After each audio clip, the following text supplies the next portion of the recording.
Blog Talk Hello? Radio. Hey, Kevin, hold tight. Yeah, do you want me to call Doc or you have Doc? No, you're good. I'm here. Okay. Archangels, ghosts, and Bigfoot, oh my. It's just another night for Supernatural Girls. Real stories, real answers to life's biggest supernatural mysteries. And now for another exciting interview with paranormal experts from this world and others. Here's your host, paranormal researcher Patricia Baker, on the one, the only Supernatural Girls.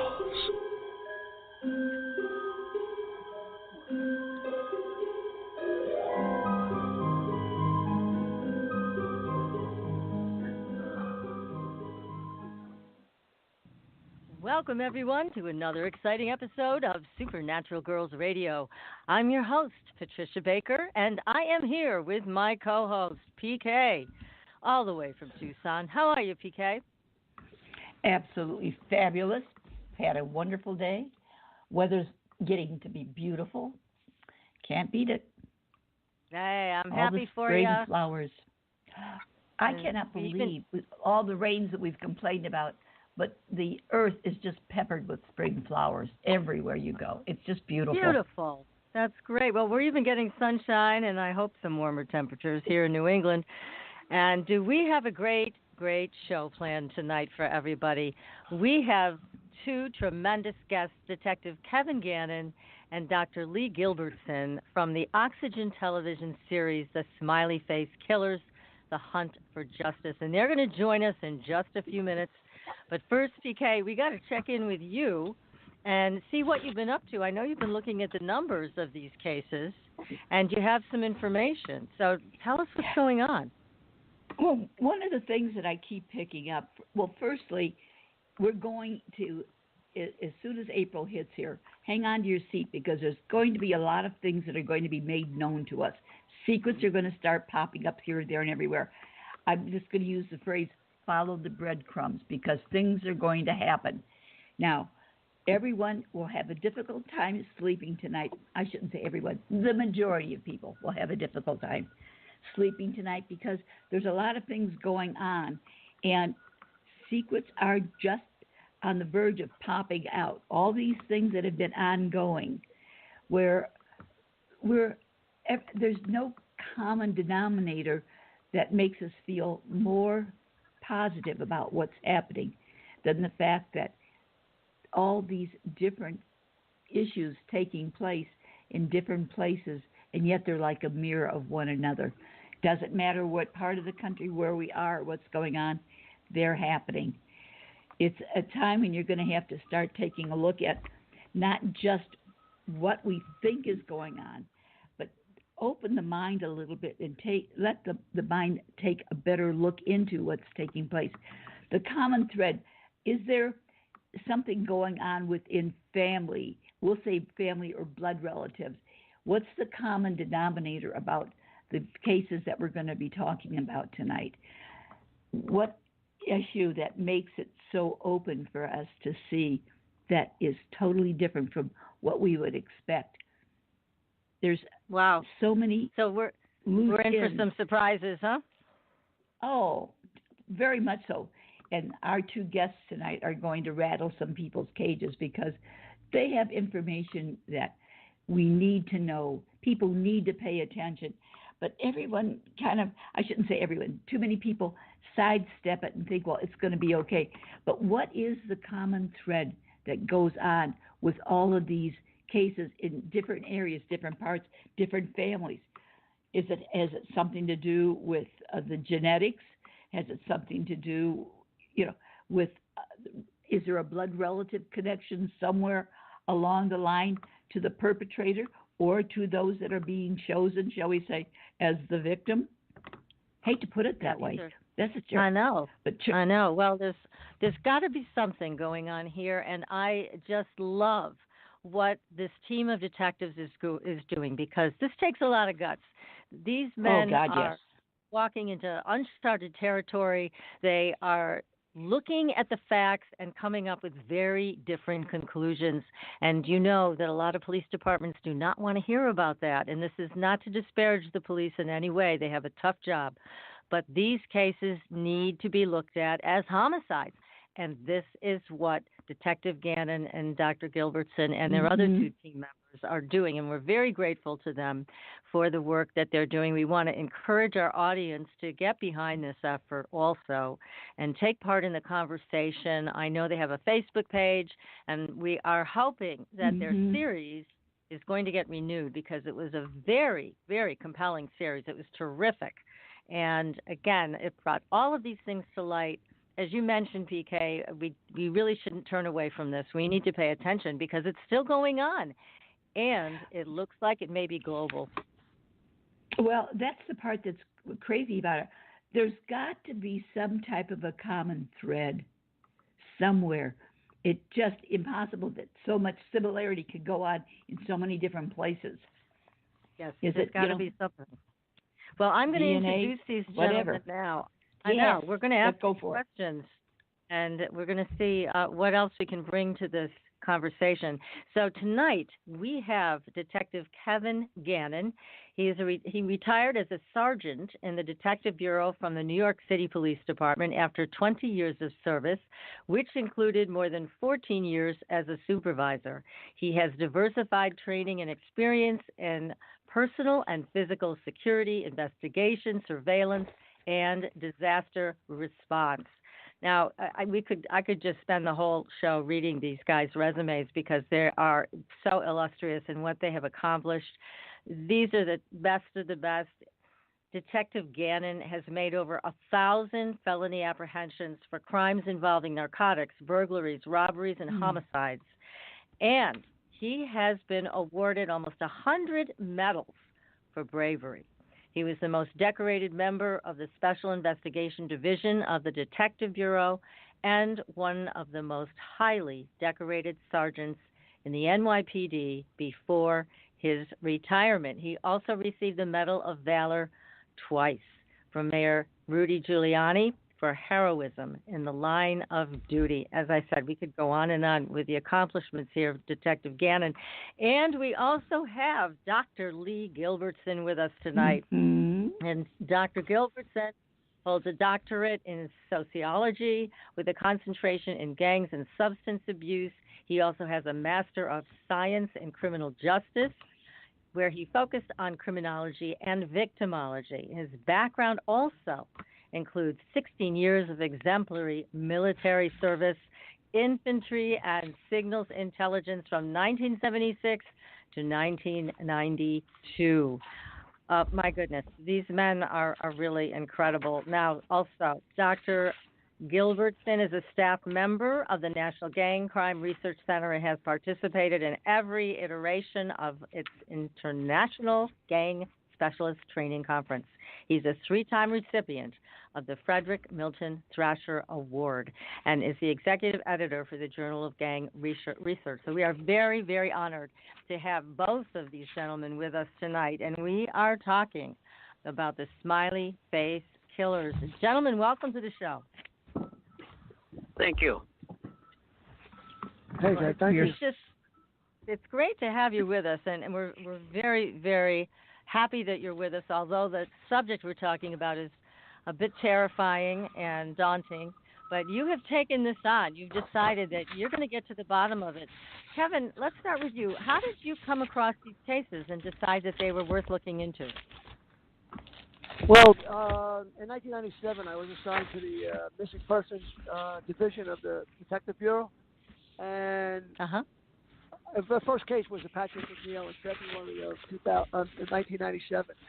And everything I uncovered from Patrick's case told me that Patrick could not have wound up where he was recovered 12 miles away from where he went missing in Manhattan 50 days later. So to me, I checked with NYPD Harbor, the currents, everything with the way the river flowed, and there was no way he would have wound up out there. And so I knew it was suspicious, and then I had 2 similar cases within the next 15 months. So we had 3 cases which basically ultimately made it a serial. And I told my bosses that, and two of the young men actually wound up in the same exact spot within 10 or 15 feet of each other. So there's no way that they would have came there. The only way I uncovered that they could have wound up in Brooklyn was somebody would have had driven the bodies to that location and deposited them very close to where they were recovered, because there was no real current out where they were recovered by this water treatment plant. So at that point, I wanted to investigate them. My supervisors were like, the bodies are recovered now. That's not your investigation anymore. It's now a Brooklyn detective case, because they recovered in Brooklyn. And that's it, And they said, nobody wanted to make this into what was be a serial at that point. And I always say the two most dreaded words in any police department, especially the NYPD, after the Son of Sam investigation from 76 to 77, which is serial killer, and then what ultimately is going to follow, which is task force. And nobody wants a task force because it's just too much manpower, money, and everything else. And in 1976, think about this is over 40 years ago, it was $90,000 a day to hire the detectives to look into the Son of Sam case. It would be billions of dollars a day, and nobody wants to get involved with that. So it was just basically let it go. They were just silly, drunk young men who fell into the river and drowned, and that was it. But I always promised the family when I retired that I would look into them, never expecting it would come to the magnitude that it is today. Well, good work, both of you guys. I mean, this is very disturbing, because all of these men that have been targeted, there are commonalities within this group. So they're young, they're athletic, they're bright, they're the same body type also. Any other similarities that I've missed? Many of them have the same college major. Most of them are in some form of engineering. Oh, really? Oh, my. So almost all engineering. Generally speaking, it's either electrical engineering, computer engineering, mechanical, some biomedical, but, some form of engineering. So they're, if you wanted to go just a little broader, you could say that most of them fall within the STEM category, science, technology, engineering, and math. Okay. So, gosh, and these are the thing that's also so upsetting when I was watching these episodes that you were in is the fact that these are young men, bright men that had their whole lives ahead of them, and all described as really good people, really good men. So these were not just the dregs of society; they were picking the best of what we have and abducting them, taking them God knows where. And some of these men would be missing for up to 77 days, and then suddenly they find the body in water in a place they've searched before. These are a lot of mysteries with this, a lot of mysteries. So tell us more about what concerns you about these cases. Well, like you said, and first off, I'd like to thank you for inviting us on. As a victimologist, there's too often there's nothing we can do because the crime and the victimization has already occurred. But as a victimologist, I know that I can reach out to people and get them smart, inform them about the scenarios and what's going on, and then hopefully we can have some prevention. So hopefully that's what we can accomplish with this. Relative to these young men, you're exactly correct. Not only are they extremely intelligent and athletic, some of them aren't in, organized sports, but they have this natural athletic ability, and they're involved in like skiing and stuff on their own. But every one of them is engaged in their community and in their church. That's an interesting common ground. Yeah, that is an interesting. And these poor parents, I mean, our hearts go out to the parents and the family members in all of these cases. I just can't even imagine the devastation that they feel, the shock that they must feel. And then you both have to go talk to them about the possibility that they were murdered. But then what you're met with is actually they agree with you. They think, in fact, yes, their sons were murdered. Well, that's part of the point. Go ahead, Doc. Go ahead. That's one thing that a lot of folks don't don't know about how we do this. We do not believe in re-victimizing the families, so we don't reach out to them. In a couple of cases, there was one case because the victim had the same last name as me, and so I reached out to the family because of that, and I said that I'm sorry to hear about it, but we wait until the family is ready and they reach out to us. Well, that's a very respectful way to do it. Yes, Very I good. totally understand why you do it that way. That makes a lot of sense.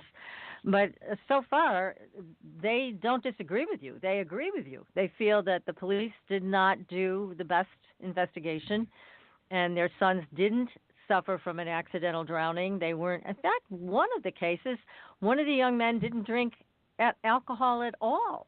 Yet the police attributed his drowning to drinking. I mean, it's just incredible to us the way these things have been left. Yeah. Well, one of the things I don't think law enforcement.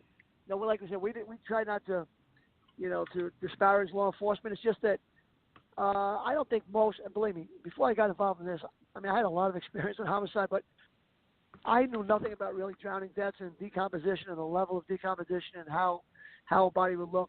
But after, obviously seeing 350, cases plus that we have in our database, we've really developed, and writing that forensic textbook, which took, 2.5 years of, research and everything, we've been able to, compile a pretty good, format of what bodies look like depending upon the temperature, how long they're missing, whether it's for 10 days, 20 days, 30 days, 40 days, 1-2 days, So we have seen, a multitude of cases where I don't think most law enforcement officers have seen that, especially in big cities. It's usually a shooting, stabbing. It's usually in a project. It's in New York. It's in the South Bronx. Or it's in Brooklyn. It's, a couple in Manhattan if it's a robbery. And then, Chicago, big cities, and the South Side, and gun violence and drugs.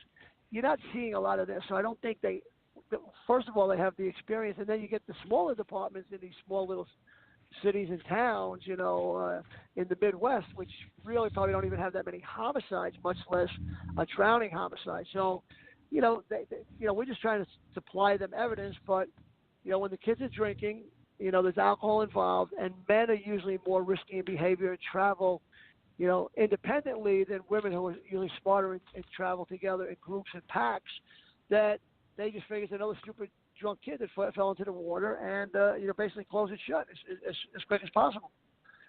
So and if you don't have clear signs of a homicide, money to keep investigating a case where there's no leads whatsoever. So you really and there's even techniques about recovering bodies in water. The FBI has some protocols. They should bag the bodies in water so you don't lose hair or fibers and So there's certain things that they could do better, and then maybe there would be DNA, a touch DNA on the clothing if somebody threw them in.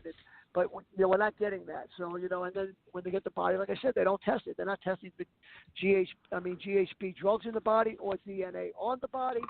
And we've done that. We figured, listen, these kids have to be drugged. We put this together back in 2000 and I guess a little after 2006. And because of that case, the one living survivor in La Crosse, Wisconsin, we started looking for a drug called GHB. And at that point, we started finding it at all our victims, except one of the cases, Todd Geib, who had antipsychotic medicine enough to kill a horse. But most of them had, almost 100%, 99.9% of them had this GHB in it, which is a date rape drug used to facilitate rapes. And it's usually only given to women. And so you have men with this drug, and it's odorless, colorless, tasteless. So that was a perfect drug to give somebody where, they could really just abduct somebody, towards the end of closing time at these bars when everybody is, getting their coat, going to the bathroom, going outside. They're all boxed, and then they just walk these kids right out the door. And we've had a couple of, Doc will explain, we've had a couple of attempted abductions where they always say, why did the killers make mistakes? Well, they have made mistakes. We've had individuals who actually confronted them when they were trying to take their friends out of the bar and got their friend back, and then they drove off, speeding away. So Doc can tell you one of those cases that we had up in Minnesota. Doc, you want to tell them that? Now, were you able to get any descriptions on these people? We do. We're not going Well, to give that out right now. We tried to give that to law enforcement, but we're not going to give out exactly who the group is and who, what what they look like right now on the radio. To be honest with you. Yeah. Right. We have over time in the past. I had about 14 different people contact me. In some cases, it was their own story from what they remember, because they were, stereotypically in these cases, they're all separated from their friends. But about 8 of the cases, it was the friends who contacted me to tell the story. And the story that they narrate is how they're in the bar, and it's like, where did Tom go? And they look and they see him being escorted out the front door by a couple of fellas. And so they pursue him and end up in a fight out on the sidewalk with these guys, and the bouncers helping them, and they manage to rescue their friend, and the vehicle drives off.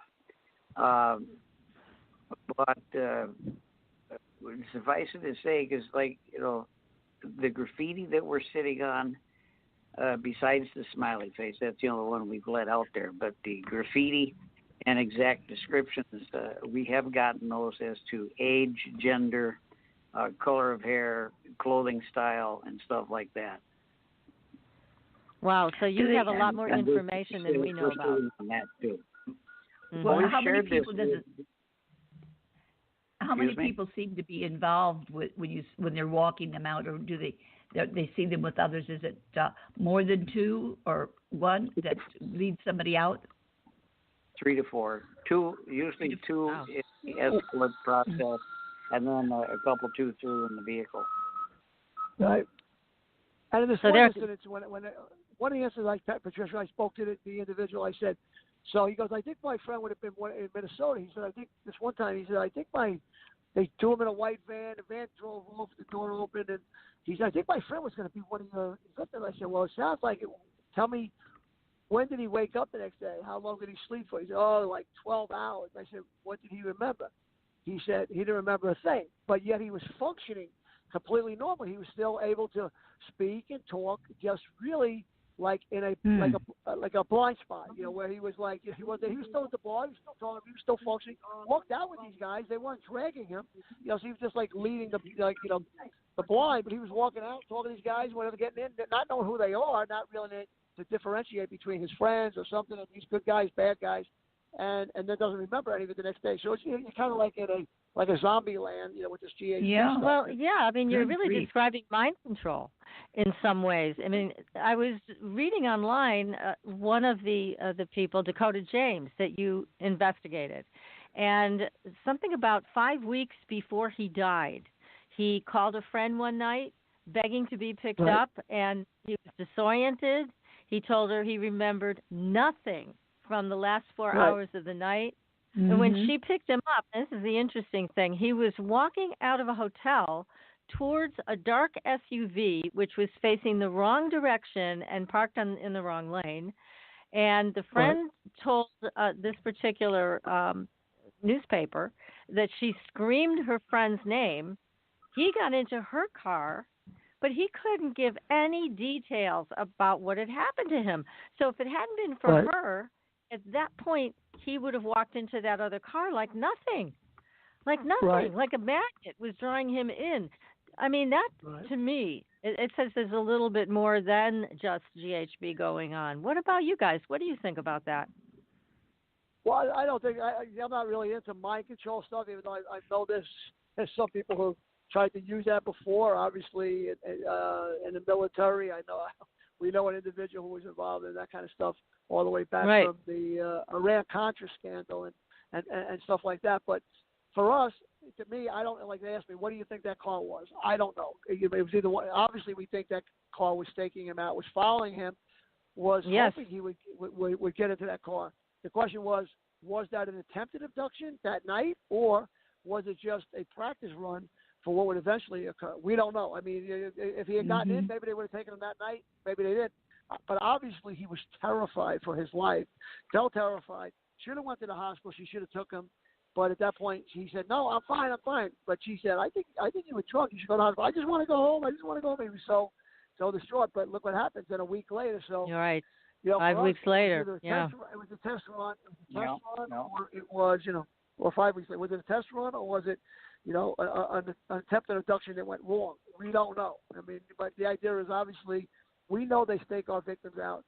We know that these guys, some of them are trained, some of them have actually like military training. There's surveillance, counter surveillance. They watch them. There's no way you could grab 40, 50 guys that are, biological, chemical, and electrical engineers, unless you were, specifically looking at them, because there's thousands of kids going to colleges. How do you just keep picking these little ones, or they're involved in criminal justice, or involved in medicine? That's for sure. You would have all different, characteristics, as Doc says, across the spear, and also, as Doc always said, there's no real tall, skinny ones, and tall, fat ones, no short, fat ones, and short, skinny ones. There's always, like you said at the beginning of the show, that one demographic, 5'9", 6 feet, 160 to 190 pounds. They're all right in this athletic mold, and all these kids, are the best of the best, as we always say. Is there anything about nationality that might be the same within the group? We saw something you wrote on an email to us about that gentleman who wrote that book 411 about German heritage. But to be honest with you, no, we had a big sheet, but we never got the parents to fill everything out, where we had all these questions: nationality, religious, affiliations, blah blah blah blah blah, subjects in school and whatever, and athletics. But no, we had never put anything that composite. Did you know anything about that, Doc? No, yeah. I remember we talked about that way back at the beginning, and if you look in the back of the book, I've got like 108 variables in our database. And one of them was not only religion, because religion can be, a label that's applied to you by your parents.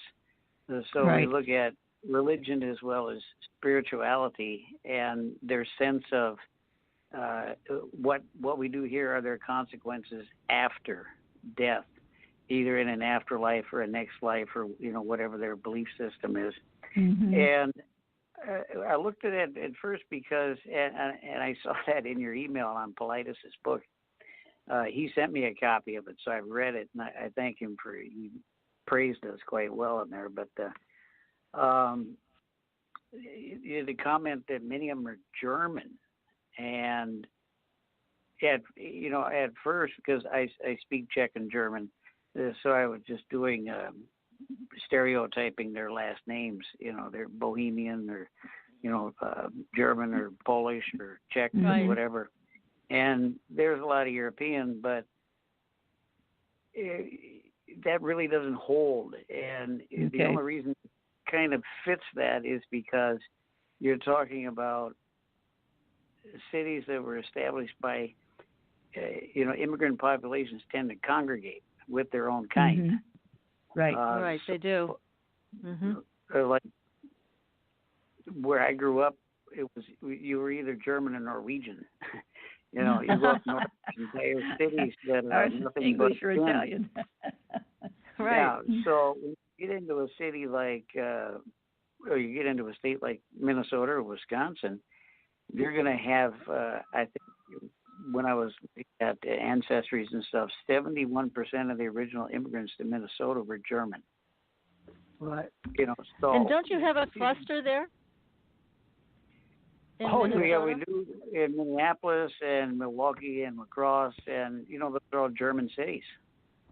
Yes, exactly. But as soon as you get to a place that's really, really ethnically and culturally diverse, like New York City or Chicago, then that breaks down.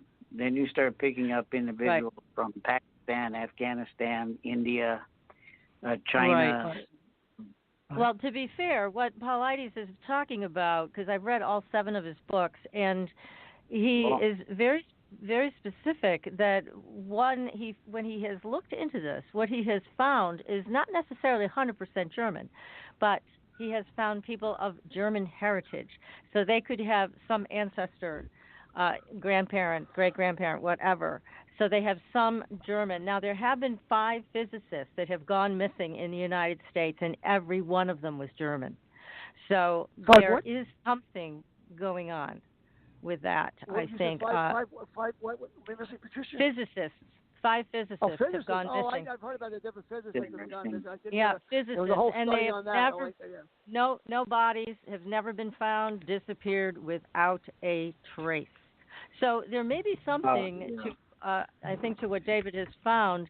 And again, it may be that there is some piece of a heritage of, some ancestry that leads back to Germany. But certainly, you have identified a number of coherent facts about how these young men are somehow connected and why they're being targeted.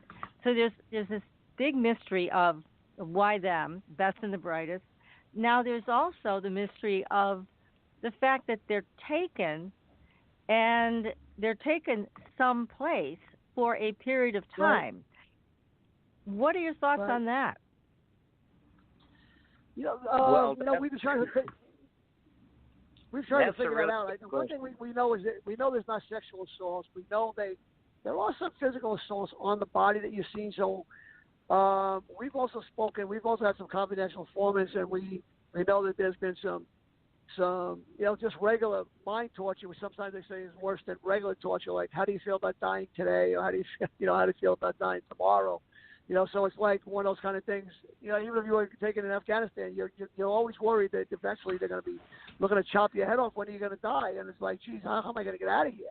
So I don't know. Right. Sometimes the thought of death is worse than the act of death itself. So that's maybe part of this sickness or just this mental torture that they use. But I don't know specifically what else it would entail, unless Doc may have some other ideas of what possibly could be going on during the period of time that they're holding them and drugging them and everything else. So I don't know. But it's definitely not about kidnappings or money or anything else. You know what I mean? So there's not a ransom kind of thing at all. So.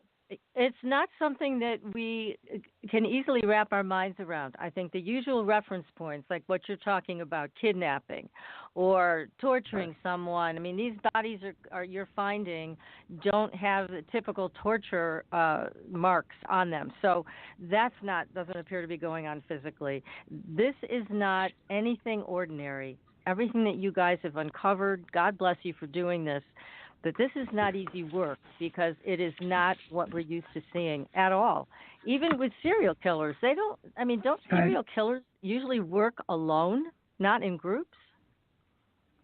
Yeah, most of the time they do. But obviously, that's why we look at this differently. We look at this as domestic terrorism. We always said, because the fact that there's a multitude, of individuals involved in these in this organization and cells, it's no different than any other. And fortunate enough that I was able to find Doc, that was another whole epiphany in itself. But the fact that I had never known that he was a gang expert or a military expert in signals intelligence and put together all these maps and tracking the Scud missiles during the Iraq War. But I saw the study that his young women in his graduate class had done when they were looking at the I-94 the I-94 serial killer, and he developed a distinct pattern in the Midwest that went from east-west, east-west, north-south, and then back to east-west, east-west, north-south again. So I said, that's so specific that, wow, it didn't come on with the other cases I had on the East Coast. But I said, I wonder if they could, and we came out there and we spoke together. I said, I got to find that guy. And then my partner Anthony was like, why that guy? I said, listen, I'm just telling you, I know I got to find that guy.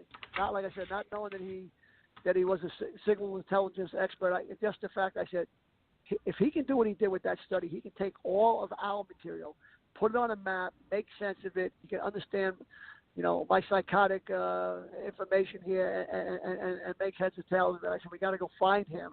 And we did. And then, after we went together for 2 or 3 hours, we started coming to the fact that maybe this is not one individual, because we had multiple victims on the same night in different cities. So he said, could this be a group? And he said, well, geez, I never thought of it like that, but, I'm a gang expert. Could it be gang oriented? And that's how we got together and started working together for the last 12 years. What is it that you think that they're after? What is it that you think the people that are abducting these people, what is it that they're after? Is it to terrorize people, or is there something more involved in it? Well, I think a little bit of both. That's a good question, though. Yeah. Yeah, that the motive, and that plays a little bit too. There, the question there about the time. I mean, these abductions are so anomalous. They just don't fit the typical crime phenomenon. Not at all. Yeah. If someone's abducted, that they're sexually abused or physically abused, they're used for labor, or they're trafficked or something. And these kids are all gone for such different periods of time, anywhere from a couple of days to 3, 4, or 5 months. And you can't always say, well, they were frozen in the water, because the river's been open for, a month and a half, and they still haven't shown up, and then all of a sudden they show up and they're not decomposed. So where have they been? And it's exactly. And that's the one thing, even though, when we did our first press conference in 2008, then we started getting all the emails and phone calls, and that's when it was confirmed for us that there were multiple people involved and that there were cells. But nobody's ever been able to tell us, because we haven't had any survivors that escaped, after being abducted. We've had some that were liberated during the abduction, but nobody to tell us what's going on while they're gone. Right. And like Kevin said, when they test them and look at them during the autopsy, there's no signs of sexual abuse. And there's all kinds of theories out there about what happens to them, that they're trafficked, used for sex, and some people said they're used for snuff films, but there's no indication of any of that. That doesn't seem to fit. What are they taking them for? We can't answer the question, what are they taking them for? But could it be for their DNA? That we can look at, and we can say that they have to be some form of hate crime. Right. That's what you said, Dr. Phil. They're clearly taking the best of the best. Yeah, but could it possibly be that they want to take the DNA from these people, or take something from them to give to somebody else, because they're only choosing a specific style of background, build, etc.? Is it they're looking for something like that? That's actually theories out there that they're collecting sperm from them. Yeah, I mean, we've heard that before in a whole different arena on our show. But let me throw something out to you guys, okay? Yes, because we've thought about this. And I know you have identified a number of variables. I know, Kevin, you and I talked off air about blood types, and I know that's something eventually you may look into. But I'll tell you what comes to mind to me. And none of this makes any sense until I think about Project Paperclip. And I'm sure, Doc, you know about Project Paperclip. Human experimentation. Nazi scientists, over 1,600 Nazi scientists were brought to this country back in the 40s. And what's to say they're still not doing human experimentation? Now, they certainly would have the technology, probably far advanced. They may be doing human experimentation. They wouldn't want anybody to know what they're doing. And who would they take? Probably young men like this. Now, it's just a fantasy, a hypothesis, call it whatever you want. But in my mind, when I think about all of these factors, how these people, the perpetrators are never caught. You don't see them on camera. They disappear. They take these people, they're gone. And then the bodies are dumped in water, and they haven't been in water all this time. So something else is going on. But a project like that was, I know a lot of it was for rockets to be developed and other types of warfare. But human experimentation in Nazi Germany was a very big thing. And that we brought so many of those people over here, who knows? This could be going on. I'm just putting a different filter on this. There's crazy people all over the place. I'm not going to tell you, my volume. Yes, and not there's all crazy the crazy smart people in the nut house. Right, no, and that's for darn sure. that are in the mental hospitals, unfortunately. But there seems to, as PK is alluding to here, there seems to be some purpose. There's some mission, especially as you mentioned, if they're using people to grab these guys that have some type of military training. They know what they're doing. To be doing it for this period of time and never get caught, and I know people make mistakes. Listen, we did the Tuskegee. Remember the Tuskegee? They had the Tuskegee experiments back then. And when was that, in the 60s or whatever? What they did on black people. So, because people still be doing it. We don't deny. Listen. We looked at this thing from the beginning. We looked at cults. We looked at even satanic stuff because we had found some all different kinds of symbols. I can't get into all of them, but so we had to rule out what could be real, what couldn't be real. Is this other symbol connected to the smiley face, or is this not?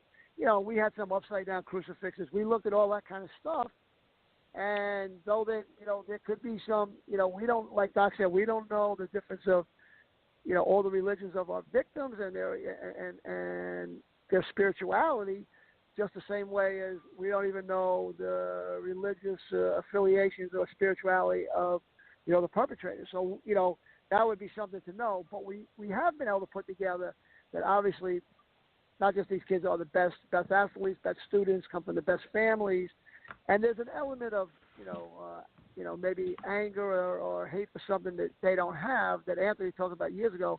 But then we know it's more than that. It looks like looks like what Doc said, that there is a real element of hate of these guys, of what they have. That the life that they don't have, the benefits of what they have.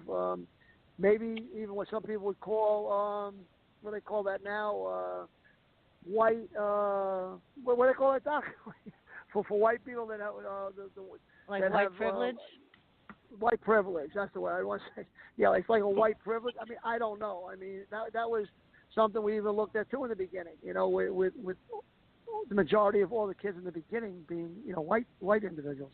So white males. See, what's strange is the fact you've got a camera on almost every street corner anymore, that there hasn't been some type of a picture or something taken of these people being taken.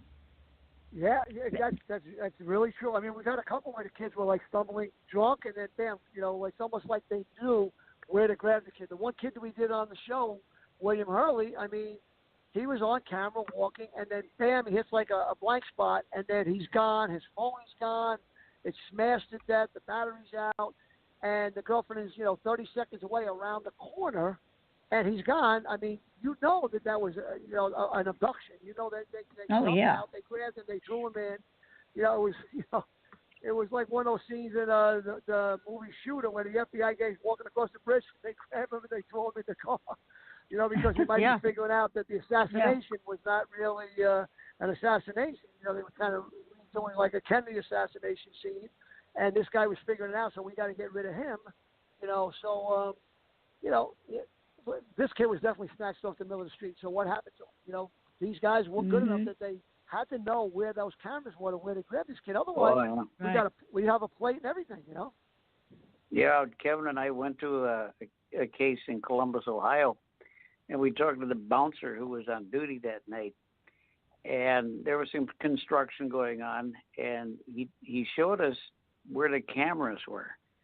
And the only way for this individual to get out of the bar was to finagle his way through the construction area, go down the stairs, and then stay within 2.5 feet of the outside wall and walk for a half a block down that wall and then cut through the parking ramp. So jeez. Like Kevin said, they know where these cameras are looking. And we found exactly how we did it. He said, could he get out here? What about this camera? He says, no, he wouldn't be seen over here. So if he stayed, like Doc said, against the wall, there's a parking lot right there. He could have brought a car right out. He circumvents that camera, puts the individual in the car, and they drive off, and nobody knows anything. And we found out exactly how they could have taken him out. It was the only way he could have got out without being on camera, because he was on camera in and out of the bar all night. That was the only way he could have got out. But you're talking about a very... Yeah, you're talking about very sophisticated people here that can pull this kind of thing off. Without a doubt. Very proficient at what they're doing. Yeah, definitely. And, combined with the people who have contacted us and told us about their friends being led away and stuff like that. We know that there's human intervention. It's not like David's case in that book 411. I mean, you got people that are walking, one behind the other, and they're talking, and all of a sudden the one guy doesn't hear the other one, and he turns around, and there's nobody around, and they're standing in a field. And it's like, right. Now, those are just plain weird. Those are just plain weird. Well, but, there are definitely a lot of cases like that. We definitely have human intervention in ours. Yes, this definitely involves humans. But I will tell you, there is a strange case that you might want to look into. It's slightly different from what you've been looking into regarding the smiley face killers, but it is telling. Now, this is, again, a young man fits this profile, okay? He was from Massachusetts, and he was out in Michigan. He was going to college. He told his roommates, I'm going to go cross-country skiing. He went out to the lake, and he didn't come back. So his roommates called the police and said, he hasn't come back, and would you please search for him? They went there. They found that his footprints went out to the middle of the lake and just stopped. So they figured he drowned. They told his father, I'm sorry, your son drowned. We can't find him anywhere, but he probably fell through the ice and drowned. Well, this is the interesting part that I think that will pique your interest. This young man, again, fits this profile. Very smart, religious, good guy, all of those things. He turned up in a field in Pittsfield, Mass, about 15 months later. He woke up in a field wearing somebody else's clothes. He had a satchel of maps next to him and no memory of where he had been. He made his way to his father's house in Deerfield, Mass, and knocked on the door. I mean, you can only imagine his father opening the door and seeing his son standing there who he thought had died. Now, Paulides contacted this man and said to him, would you please consider undergoing hypnosis so we can find out where you were and what happened to you? But he refused. Strangely enough, I believe he's a PhD in psychology, and he refuses to go under hypnosis to find out what happened. But somebody like that could be so valuable to all these cases, even though this one is slightly different. He wasn't grabbed by humans as far as we know. However, this is such an odd case, and he was somewhere for all that time but has absolutely no memory at all. There are a couple of others, and again, they might be worth looking at just because, who knows, if you can get one clue, that would be so helpful in your quest to find out what's going on here. We did try to do that with one of the individuals that was with one of our victims that went one night. The only way we could do that, Doc, was if we did that again with one living witness, if he remembered anything, But we have never followed up on that with him.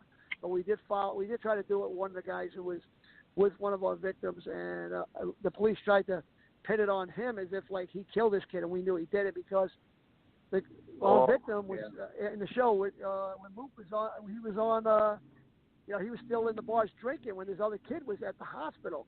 And we've had that too, where we've had multiple victims drugged on the same evening and wound up in the hospitals. And now here's what we try to figure out with that too. Was that a thing where they drugged two individuals hoping to get one, and they just took the one they got, which makes more logical sense, or was it also a thing where, if worse comes to worse, when we get our guy, if another kid is drugged and he winds up in the hospital sagging around, falling down, drunk in the street, and the police take him to the hospital, that the police just say, geez, it's too bad this so-and-so fell in the drink, but you know what? These kids are so drunk. We had two other kids that we wound up taking to the hospital the same night. These kids could have fell in the Mississippi River too. Was that the to make it look like it so? So we don't know which scenario was it. Did they get the main guy they wanted, or did they just drug a couple in the case? They weren't able to separate him from the friends. But it's amazing that in multiple cases there was multiple participants, and there was multiple attempted victims who had been drugged on the same evening that wound up, in the emergency rooms, and their friends had gone missing and wound up drowned. So, there is a level of sophistication to this group and this Oh, organization. it certainly is. It's really good. Well, even with GHB, now I'm pretty familiar with that drug, but does it really wipe your memory? I mean, my understanding of that drug is it incapacitates you and it can make you very fuzzy, hazy. But does it wipe your memory? Is that one of the characteristics of it or not? I don't know. That's one of the things I was going to do is I told Doc and the guys, you should put it on. Let me take some of this and find out what it does. See if somebody can walk me out of the bar. Well, you need a control study. You need to find out what it really does. Right. That's a good point. And see if somebody could take me out of the bar and I wasn't aware of it. You know what I mean? Because that's what I always saw. I saw one time they did on one of these TV shows where the guy was on GHB and they walked him out of the bar. He's like, oh, and he couldn't tell the people next to him, like, they're abducting me. I'm a police officer. Don't do it. And they took him to the basement. They were going to torture him and everything. And the police actually came and rescued him right at the end of the episode. But I was like, well, that looks like it. But I'm wondering if he really did know, because of course, like I said, a couple of victims that Doc had spoken to, and the one I spoke to from Minnesota, they didn't remember anything. They didn't recall anything. It was almost as if, like the Cosby incident. They know somebody sexually assaulted them, but they don't really remember anything from what happened that night, So I don't know if these guys are good enough as far as how much, is it a certain amount of GHB they have to give them, otherwise they might be awake. That may be part of it too, because GHB has a half-life of like 20 minutes. So, we get a kid who's like, he's got 20 milligrams, and the police go, well, it's not that much, but 20 minutes earlier it was 40, 20 minutes before that, an hour early, he was at 80. Well, that's pretty incapacitated, especially if you got a .12 or a .16, BCA at the same time, BAC at the same time. Right. And then in cases where the parents have asked us for advice, and we tell them, well, check and see if you still have liver tissue samples or specimens. Right. And they do. So they have them tested for GHB, and they come back with, 85, 130, micrograms. So we're talking about levels that are way above anything that would be normally in the human body.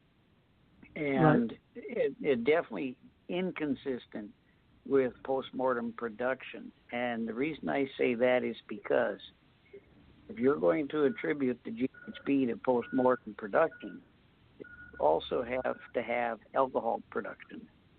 And not just ethanol, but all of the alcohols.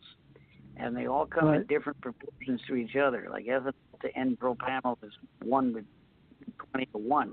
So isopropanol, these things should be in proportion. So if you've got that much GHB, you should have a lot of alcohol. And in many of the cases where the individual has the high GHB, their BAC is like 0.08, 0.085, 0.12. They're really not that drunk, but they've got this GHB at a level that would make them sleepy or actually out.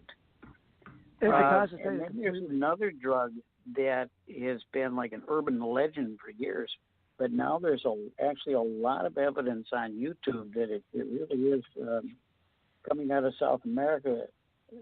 Some people call it the zombie drug, the devil's breath. Maybe you've heard of it. It's scopolamine. Uh-huh. And it literally steals your will. You can be walked, you're still walking upright, and I can walk up to you. It's almost like waking hypnosis. I can just walk up and say, I want you to give me all the money in your pockets, and you'll hand me all your money, and then 5 hours later you're talking to a friend and you say, what? Where's my money? What? Gave it to him. What? Well, you see, and that's what makes me think that with Dakota James, for example, when he was willingly walking by himself to that dark SUV, that's what made me think there has to be something else involved. Maybe it is this other drug you're mentioning, but there's something that these people don't think clearly in any way, shape, form, or manner, and they'll just go off with anyone willingly. And clearly they're going off willingly with these people. These military-trained people, God knows who they are. But this started, the first case you identified anyways was in 1997. What about today? Now, here we are in 2019. Do you have any more recent cases that have come to your attention? All the time now. We get calls all the time from these cases that that we usually get Google alerts when somebody goes missing under this criteria of male drinking, wind up drowned, young male, But there's a couple of where the families have actually started calling us for one. Did you see this one from a year ago or 2 years ago? Yeah, that we actually missed, that we didn't have all of them. So there's a you don't realize how many are really happening across the United States that we're not aware of. And it doesn't mean they're connected, all of them. We can't connect them to our group unless we go to the scene. If we go to the scene and our graffiti is there along with the smiley face, then we're pretty sure our guys were there not just to have coffee. If we have a victim and we have their symbols, then we know that they were there. And so like I said on Dr. Phil, our database is like 350. We have 100 cases where we have the paperwork where we can probably prove homicide. But there's another 100 cases where we can connect it to the group. So we have like 200 where we can say those are connected to the group, but we can't prove a homicide because we don't have all the police paperwork and the toxicology reports yet. But I'm saying if we have that much, and the other 150 fit the pattern, I could even say that out of the other 150 from the 200, that I would say 75% of those guys are probably connected too, even though I haven't been there because they're so close in, you said in the fitting a pattern that I can't believe that those kids were all accidents. Even if half of them, you're still talking about another 75 minimum. So I mean, you're talking major amount of young men. You're talking 250, 275 to 300 kids already. That's a lot. Good and Lord. Have you looked into any of the cases that have been reported in the UK? I understand that they're reporting upwards of 100 very similar cases to yours. Well, there's over 80 in Manchester. The Manchester Pusher. I have 5 cases in Southern Ireland, a couple in Wales. I think there's like 4 or 5 up in Scotland, 21 in France. So there are European cases that fit this. Right. Do they all have the smiley face left with them as well? I don't know. I have a friend of mine in London that went to a few scenes and found them, but like the Manchester Pusher, we thought might have been connected, but we're thinking now that the fact that those men are mostly gay, that looks clearly like a hate crime. Now, whether or not our group is involved with that, which they could be, but right now we know that most likely is a hate crime. But I do have some smiley faces in some other parts of England, but they weren't where the Manchester Pusher was. So I don't know if the Manchester, those 80 or 90 young men that Doc was talking about, which are mostly gay, were smiley face connected, because we haven't been there yet, though we were actually thinking about going out there this summer. But the other cases, some of them in France and in England, we believe that those cases would be connected to our stuff. Amazing. Yeah, that's what makes me, again, go back to... There was one case in France where an American who was in France, an American who lives over there, had known about the cases from being in the States and everything. And the one happened, and it was a young gay male again. So he went down there, and sure enough, in the alley right next to the bar was a smiley face, But there has to be this other graffiti associated with it. That's how we distinguish whether or not this happens to be somebody putting it up there or not. Copycat. On that note, though, I did get an interesting email 2 weeks ago from a guy who is a part of a tagger crew, and he said nobody is going to take the time to put up just a smiley face and not put up their personal tag or something else. And it would naturally maybe not necessarily be in the same paint, but you're going to be able to tell it was done at the same time, especially if you check it, check that area routinely. And of course he didn't comment on the other graffiti that we're looking for, but he said an isolated smiley face. And I would agree. And, once in a while I see that, just a smiley face, and that's the only thing there. Or maybe a smiley face and a marijuana leaf.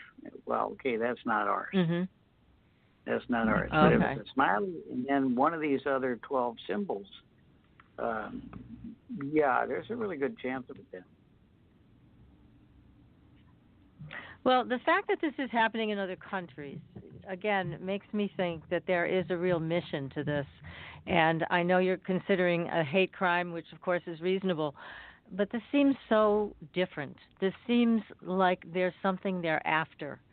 They're trying to achieve something or some strange goal by doing this. And to me, it looks like it's involving a technology or an experimentation that may be outside of our realm of understanding. It just seems so purposeful. Let me put it that way. Oh, I believe we believe it's purposeful. And when we show you, when we put out who's doing it and why they're doing it, I think then it'll start making more sense from what you know. I mean, doesn't mean when they have these young men for a period of time. I don't know specifically what they're doing with them. Like I said, it would be nice to have somebody who have actually gotten away. But I don't. To be honest with you, these guys are too good at what they've been doing. I don't see them getting away once they unless they get away from the additional abduction. Yeah, exactly. I don't see them getting away once they've been abducted.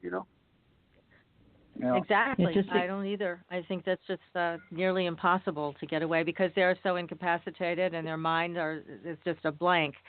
So it would be very difficult for anybody to escape unless they had some amazing metabolism and they were immune to these types of drugs that they're being socked with.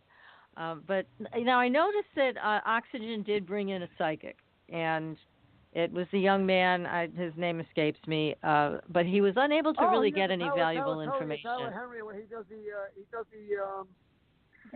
Hollywood medium show. Yeah, Hollywood psychic. He does a lot of celebrities. Both. Yeah, he looks like he's very young. But he didn't seem to come up with anything. Which is unusual. One of the moms, but he came up one thing with one name that he said that you should look at, and it was one of our victims' one friends. Of the friends. And he said he knew more, and when I spoke to Barbara, Doc and I, we spoke. She wanted to speak to him, so he was somebody we were looking at, but he wasn't the. We know who some of the we actually have some of the bad guys. We know who some of the victims who have been killed. We know who they've been killed by, and we have real suspects in the case. And in that case, we did, and we know this young man that he had mentioned was a peripheral, character. He wasn't really part of one of the group that was really involved with Tommy's death, but yet he might have, on a peripheral mission. He'd be somebody on the outskirts that may have known something. He'd have some kind of information, even if it was just ancillary at best. He would know something, and that's something to talk to him about. But we know he wasn't an intimate part of the abduction crew or involved with Tommy's death. But so that was the only one he really came up with. He didn't really come up with anything else. I do recall that he mentioned a friend who may know more, but he really didn't have any other information, which I found unusual because really good psychic mediums can sometimes narrow this down. But he was unable to get much, and he said that. He said he couldn't really get much at the time, which was strange, too. Of the drug that they're on, do you feel that they were drugged continually the whole time that they were missing? We do. We to manage them. Yeah. Mm-hmm. So was there a large amount of drugs in the body? Was there a large amount of drugs in the body when they were found, or was it just enough to let you know what it was, but not? No, that's it. There was a lot of sometimes.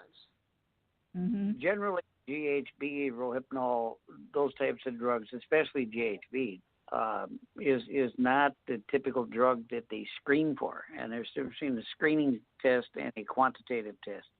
Mm-hmm. Screening test is hot or cold. It's positive. You come up positive for a class of drugs like barbiturates, amphetamines, and so forth.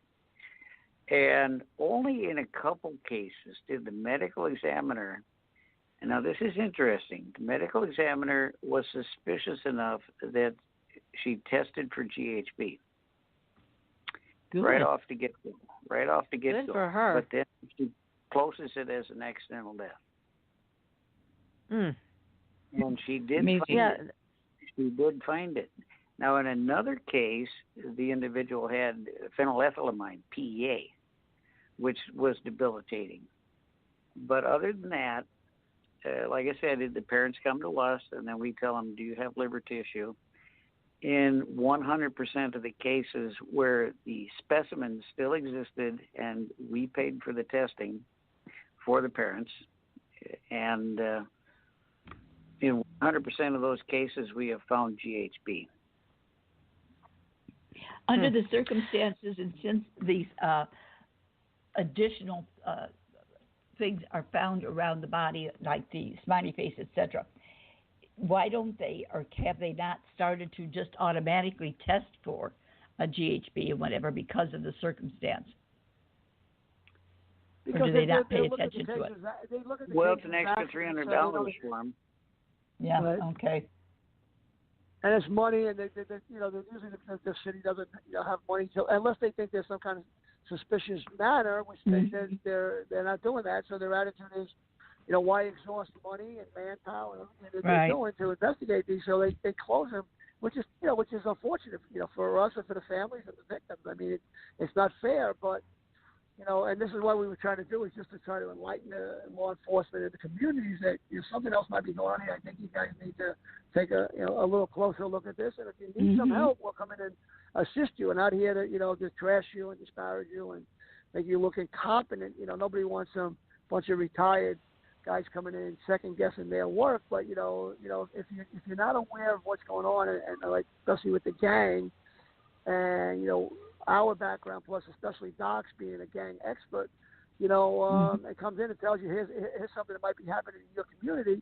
You got to look at that. We had that even in the city where we weren't aware of a different group that was coming in. And then like the Bloods and Crips. I mean, that was a West Coast thing. Really back in the the 80s, and then all of a sudden we started getting something right here. I mean, it was like, well, we got to get up on this because it wasn't. They travel. That we saw in the South Bronx, you know what I mean? Now all of a sudden you got to say, hey, and how do they operate? Well, how do they do that? How do they move their guns? How do they move their drugs? How do they operate? How do they use their lookouts? What's the criteria? How do they do it? So otherwise, you can't apprehend them. You have to be you got to have the playbook. Unless you have a playbook, you don't know who the players are. So you need to know that. Well, now, you guys are tracking some pretty bad guys. Do you ever get concerned that they're going to turn on you? Yeah, not as much. I mean, it could be. Sometimes I always say, if they came after me, then it would be pretty clear that, maybe that guy was right. Maybe there was something going on. Maybe we should have been listening to him. Maybe that would spur an investigation. But I think they've been so good at what they've been doing, like a subversive movement that, they feel pretty good that they don't have to do anything, and they know that law enforcement is either not adept at, investigating these, or at this point doesn't even care. They just figure like, hey, I think sometimes there was so much taunting that they would almost put information right out into the public domain as if, let's see what else we can do to get away with it. See if they'll even question it. See if there'll even be somebody in the newspaper will say something, because it's like, you just see them getting more bold and more brazen, and it might even be a little bit of a taunting. It's almost like maybe it's it could be a little bit of a rush for them. I mean, so we don't know, but I'm just saying we've seen changes in some of the that they're not going to be stupid, but yet at the same time, they put a little bit out there, and you see how far can they go to push the envelope. Everybody likes to push the envelope a little bit, whether you're a fighter pilot or you're a Navy SEAL or these guys are a killer. So they do the same thing. Yeah. Well, they seem to be we're really not much of a threat.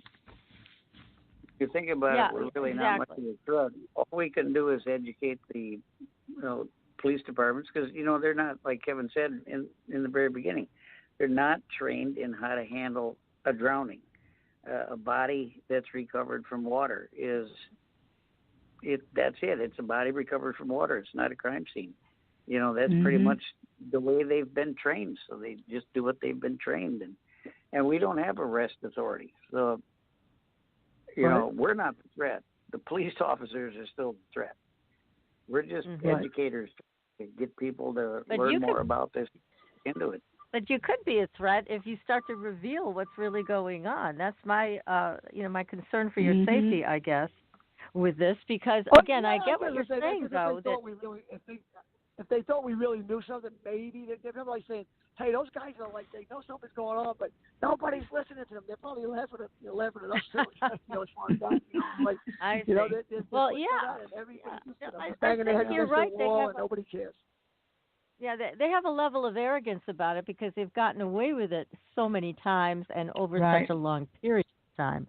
So they probably feel they've got it down to a science and nobody's going to catch them. Exactly. But all it takes is one mistake. If we kill these guys, if they kill us, people say, "Shit, maybe those guys were right." Where it's part of my language. But the idea is the other thing is it's like these guys are coming out with something. Oh, they found that other piece of evidence, but nobody's listening to them. They just oh my God, we can do anything. Nobody cares. Right. They're just a bunch of conspiracy nuts. You know what I mean? So. Right, but this is what's so great about the Oxygen series that you've done. I mean, bringing this to light, going on Dr. Phil, going on Dr. Oz, bringing this into people's living rooms. I really commend you. I think this is what needs to happen. People need to get aware. And it will continue to happen. And parents need to know what to do, what to ask for, what to tell their young men to beware of. And also, God forbid, there's another body that turns up, they need to ask the police to do certain things. So you're really raising awareness on a tremendous level. Thank God. You're doing a great job. And I also want to mention you have two other team members. You have Anthony Duarte and Mike Donovan. And, again, you guys make a terrific team. But this is scary stuff. I mean, you're very brave. I know you think you're not at risk, but I kind of sit back and wonder. Yeah, for sure. That is for sure. Well, thank you for the compliments, but we just feel like it's our job. Somebody's got to do it, and so it's our job. Well, you're doing it well. Yes. Well, we hope now tell us.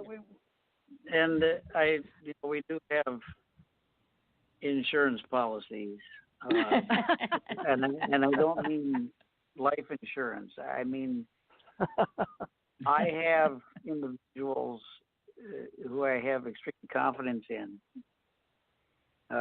Kevin knows a couple of them as well, who I'm talking about, who know exactly what we know. Maybe not to the extreme extent or whatever you want to call it, but they do know what the graffiti means, what the other symbols are, and who's doing it. And should something happen to us, they know where to find my backup copy of my hard drive. Oh, good. Okay, well then you've really covered yourself with that. I thought he meant 9 millimeters and AK-47 or something. I thought he was talking about. I thought he was talking about 40 he carried. I thought he was talking about Smith and Wesson. Come on. I thought he was talking about the heat. Bring the heat. But I guess he was talking about a life insurance policy. Intelligence. I get it. All right.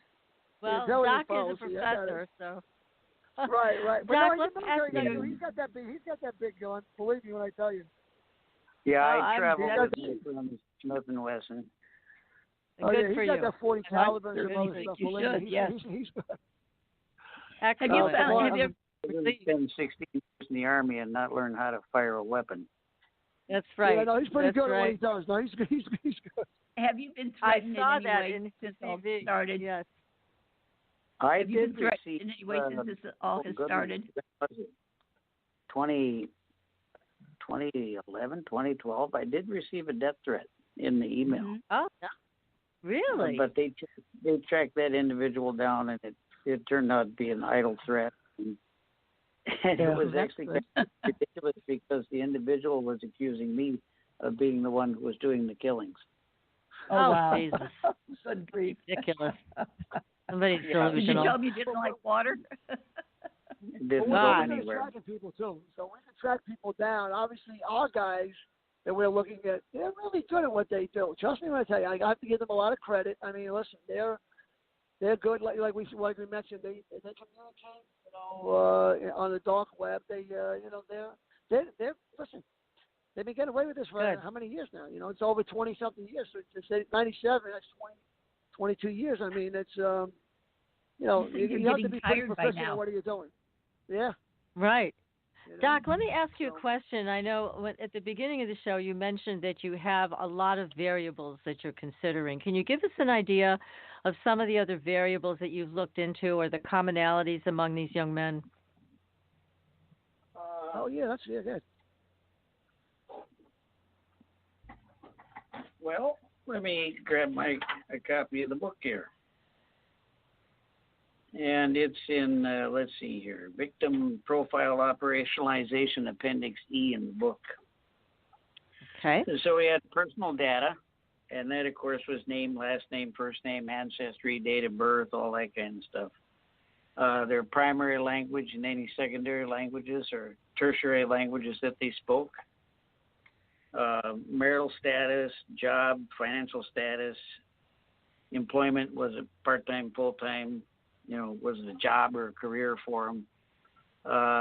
And then their activities. So this is pretty comprehensive. Yeah, and their criminal history, and then one, and I really didn't think about this until we got Campbell's case. And talking to the girlfriend, says he feared water so much that when they beach, he wouldn't even get off the grass and go out on the sand. But yet he supposedly, in the rain, left the bar, walked out onto the deck overhanging the river so he could pee in it and fell in. That doesn't make sense. No way did he even get that close to the water. So one of the variables I kept, and I had to ask the family and friends about this, was the attitude towards water. Right. So that's a pretty unique variable. So there was only one that came up with that fear, or was there another one? Oh, no, there's several. In our show, Luke I'm Holman sorry. was the number second show. I'm sorry, Patty. Luke Holman was the number second victim on at the oxygen show, and his mother Patty said, not only did she say, stay away from the water, he goes, Mom, I never go near the water. I hate the water. So he was another one that would never like the water. So there's a lot of victims like that. Interesting. Interesting. And was there course, anything else? Physical data, so like their height and all that stuff. Their health right, data. and all that matched up. Okay. Look was at there their anything in the health data that was that correlated? No. Anything that struck you in their health data? Nothing. Okay. I wanted to know if they had an allergy and they were taking a medication for it, or if they had a heart condition or depression or something like that. And we looked at substance use, alcohol, illicit, as well as prescription drugs, marijuana, whatever, psychological history. Looked at their scholastic data, their major DP athletic scholarship. That's interesting, too. Even though most of them were either the high scorer or the captain on their team, they weren't in college on an athletic scholarship. They were there on an academic scholarship because they were either a 3.9 or a 4.0. Whoa. Wow. Yeah. So they were super smart. Well, that's why we were saying they were taking the best of the best. They were trying to take these kids out. So we looked at that as a level of domestic terrorism and the fact of what is the country always saying we need? Like Doc said earlier, we need science, technology, engineers, and math, and everything is STEM, and obviously get women more involved in that because men were basically taking over that field.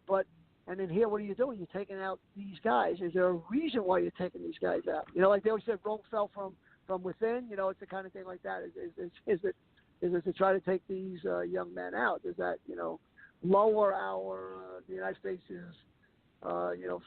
status in the world? And we know that a lot of the engineers now are coming from India and from China. So they're trying to make it even easier to get some of those engineers over here with with green cards. What happens if the ones that are here that are studying wound up, being abducted and murdered. Almost like that physicist thing that you said that Paulie said.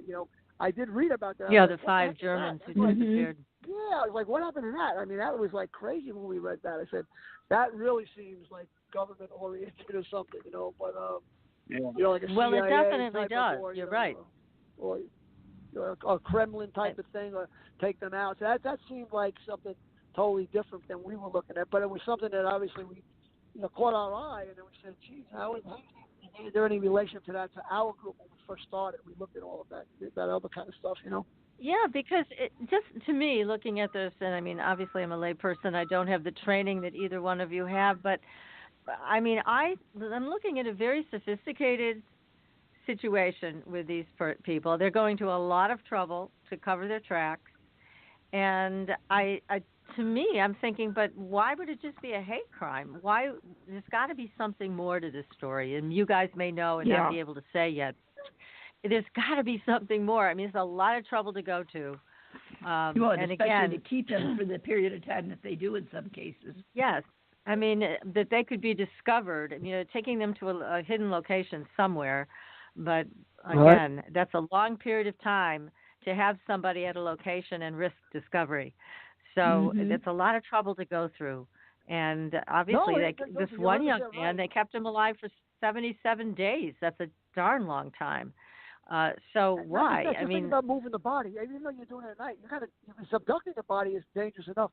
Now you got to bring back, a deceased human being and put him in the water in a spot where hopefully nobody's there, and hope that you don't have a car accident or somebody pulls you over and you have a body in the back in the trunk or whatever. I mean, really, it's pretty brazen. I mean, it is. I don't know how There's a lot to this. Exactly. And the one that was gone for 77 days.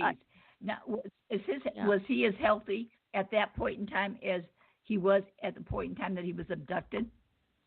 Yeah, he looked almost pristine. That's what made it so easy. I said to Dr. Phil, listen, Doc, if these young men were in the water 1/4 of the time that they were missing, sometimes even 1/10 of the time in a case like Brian, 7 days, I said, we wouldn't be having this discussion because we're really good investigators, but we're not that good.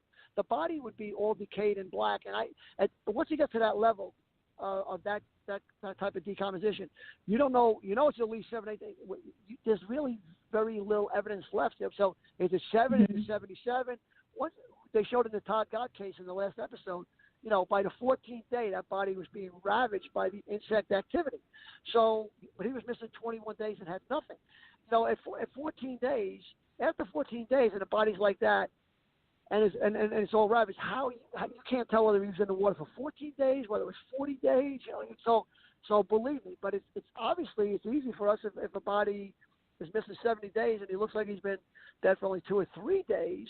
Or 7 days, like in Brian's case, it makes it a little easier, So, same thing like Dakota James. He's missed. Todd Guy's missing 21 days. He's only dead for 2.5 days. 2.5 days and 21 days is a big difference. So, when a kid looks like he's just came out of the shower and he's missing for a week or so, that's pretty scary. Easy. And it's something the normal investigator should know that also. Say like this doesn't match, but they don't know, and at that point they just let it go, and that's what we're disappointed. We're disappointed more in the medical examiners sometimes than some of the some of the cops, because the medical examiners you would think would know more, but even I've spoken to some medical examiners and they say we don't know about the levels of decomposition. Our main job is to open the body up, do an autopsy, and see what transpired. You know what I mean? Was he drunk? If they did the real test like Doc said with the GHB for the liver, was there GHB? Was there a drug? What could have facilitated this death? They're looking for strangulation. They're looking for, other different things, trauma, contusions, some kind of, blow to the head, blow to the body. When we have that in the Dakota James case where he was strangled and they missed that was disturbing, because that was a medical examiner. That was different than, a really badly decomposed body. You know what I mean? Yeah. Well, also, a lot of these cases, you're saying that the cause of death was undetermined. They couldn't even determine what killed these young men. Exactly. But for example, chapter 8 in our book, Jelani Brinson, I sat with Janice Amatuzio, the medical examiner, and I had read the autopsy, and I was trying to decide of all the pictures she had, which ones I needed. And she had finished writing another report, so we sat down and we proceeded to go through the photographs and discuss the autopsy. And she put right in there that he couldn't have been dead any longer than 18 hours prior to being found in that water. But he'd been missing for 8 days. Long. And it really frustrated her that she could not find a medical reason for his death. Right. That's the other telling or anything on the body. And you use up all the oxygen and pass out and then eventually die. That poor medical examiner is going to be left with no cause of death. And in that point, they are left with no other option but to put undetermined for cause of death. Well, for me, I would make it a homicide. To me, I call that semantics, because if you know the body's been missing for a week, but is only dead for 18 hours before the body was recovered, you have to say to yourself, where was he for the other 7.5 days? Exactly. And it's not like, he was out, he was hanging out hunting or fishing with his friend, or he went hanging out down in Vegas for a week with his friend, and now wound up come back and then drowned. I mean, so where was he? And he didn't call his mother, and there's police reports on looking for this kid. It doesn't make sense to me. So to me, I think it's homicide, but they're saying they can't do anything to make it a, accident. And this is what really shows about drownings. And we think that we know a better thing about drowning than most medical examiners, in the fact that drowning, there's no real cause of drowning. The real drowning is an exclusionary diagnosis when nothing else is left. Right. So what they say is, alcohol, acute alcohol intoxication, drowning, some water in the lungs. We've been able to determine that most of the drownings that we've seen that are real drownings, the victims have over 1,000 milliliters of fluid in their lungs. Water. Yes, so exactly. And you're finding bodies without that. So let me ask you this, because unfortunately we're coming to the end of our... I'm going to tell you one thing. The other thing that we would like is that they would test the water in the lungs, you would think, just to see if they really drowned in the Mississippi and didn't drown in the right. And the only time they would do something like that would be if it was a wife. If it was a husband and wife, I'll tell you one thing. And a wife wound up in the water, they'd say, that was a homicide. The husband must have murdered her. That would get the investigation that these young men should get. You know it. Well, listen, guys, I hate to end this conversation because it has been such a delightful evening, even though we're talking about a very difficult subject. You two are so knowledgeable, and I know your heart is in what you're doing, and we can't thank you enough for what you're doing. How can we all support you? That's my last question for the night. How can we all support your efforts in getting renewed by oxygen and going on with your investigation? What can we do? I wish I could tell you. My thing, the doc might have something. My thing eventually is, I think I should write a change.org. Have somebody check our website. We'll maybe put up a change.org, and if they click on it to say, yes, the police or FBI should investigate it, we know that 100,000 signatures now, it automatically goes through the White House, and the FBI would then, as being the investigative body, would have to investigate it. So that's something we may have to do. But you have to check our website, GDI, Global Death Investigations, and then eventually we'll put one up, and hopefully that would be something that would really help, Well, we will make sure that our audience helps you out. We will help you out with that because you're doing great work. And honestly, we can't thank you enough for everything. What you can do now is go to Oxygen's Facebook and just make a comment about the episodes and about the book or the series. Mm-hmm. And, so we'll go to the Oxygen Facebook. I will post your website as well for GD Investigations, and we'll make sure that we rally the troops as best we can to make sure that people are aware. I'm sorry, could you repeat that, Doc? That we can help out 6 more families. 6 more. That'd be great. God. That'd be wow. Great. We really want this to continue. We've already turned a couple of the cases, so a couple of them have already turned already, so that's pretty good. So, they're already, some of them, law enforcement are coming along on board, so that's actually a positive thing, That is that's a great wonderful. thing. Great thing. Well, again, thank you, gentlemen. We'd love to have you back. We will definitely invite you back again because, again, we just loved having you on the show. Very stimulating conversation this evening. A lot to think about. So Definitely. next week, everybody, we'll be back with Frank Chili, and we're talking about. We're At our talking about website, there's an UFOs. email address, and they can send us tips and stories. That would really help. Oh, okay. We will great. make sure that they know that as well. Okay. And everybody will be back next week with Frank Chili talking again about UFOs and the government cover-up. Until then, we'll see you on the Blue Highway. Good night, everyone. Good night. Thanks for listening. Tune in next week for another radio adventure with Supernatural Girls.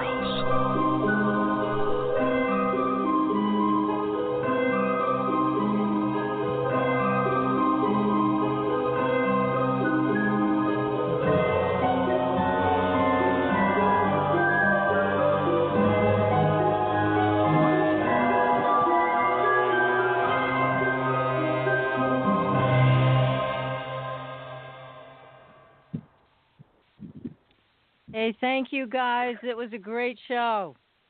That it Thank was. you, Patricia. That it Thank was. you guys. Both of you guys. It was terrific. Thank you, ladies, so Yeah, much. it I was don't have to excellent. thank you. It was really good. Okay. We'll keep in Night. touch, and please do the same. Yeah. Listen, as soon as we start putting the stuff out, we'll let you know. We'll come back. I'll tell you who the killers are. Okay? We can't wait to hear. Okay. Good work. Okay, we'll Thanks let you so know. much. Talk to you soon. You're Bye welcome. now. Thank you. Okay. Good night. Bye-bye.